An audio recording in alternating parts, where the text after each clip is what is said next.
गणनायकाय गणदैवताय गणाध्यक्षाय धीमहि गुणशरीराय गुणमण्डिताय वेदसे सुनवामसो ममराति यतो निदहाति वेदः स नः पश्यदति दुर्गाणि विश्वानावेव सिन्धुम् दुरितात्यग्निः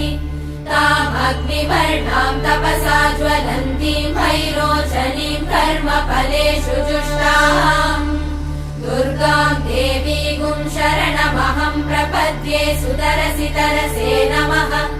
अग्ने त्वम् पारयानव्यो अस्मान् स्वस्तिभिरति दुर्गाणि विश्वा पूष्य पृथ्वी बहुला न उर्वी भवातोकायतनयाय शम्योः विश्वानि नो दुर्गः जात